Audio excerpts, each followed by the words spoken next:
Global super লিগের প্রথম আসরের চ্যাম্পিয়ন রংপুর রাইডার্স ফাইনালে অস্ট্রেলিয়ার দল ভিক্টোরিয়াকে হারিয়েছে ৫৬ রানে। শুরুতে ব্যাট করে ৩ উইকেট হারিয়ে ১৭৮ রান করে রংপুর, আর ওই রান তাড়া করতে নেমে ১২২ রানে অল আউট হয় ভিক্টোরিয়া।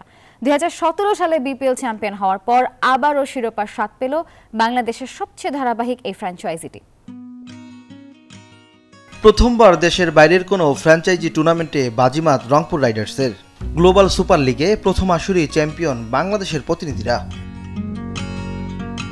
এদিন টস ভাগ্য ছিল রংপুরের পক্ষে।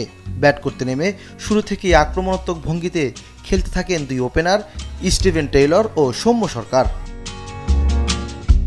যদিও ৮৪ বলে ১২৪ রানের এই জুটি ভাঙেন করিম আগর, স্টিভেন থামেন ব্যক্তিগত ৬৮ রানে। কিন্তু অপ্রতিরোধ্য ছিলেন সৌম্য সরকার। ভিক্টোরিয়া বোলারদের উপর তাণ্ডব চালিয়ে ৮৬ রানে ছিলেন অপরাজিত। শেষ পর্যন্ত রংপুর রাইডার্স সংগ্রহ করে ৩ উইকেটে ১৭৮ রান। পাহাড় সম লক্ষ্য ব্যাট করতে নেমে শুরু থেকেই খেই হারায় ভিক্টোরিয়া। ইনিংস বড় করার চেষ্টা করেন জো মাইকেল ক্লার্ক, তবে ৪০ রানের বেশি করতে পারেননি এই ওপেনার। দলের হয়ে এদিন ত্রাতা হতে পারেননি আর কেউই।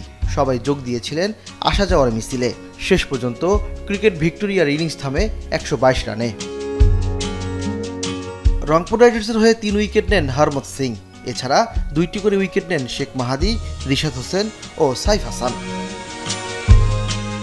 ইমরান হোসেন, নিউজ 24।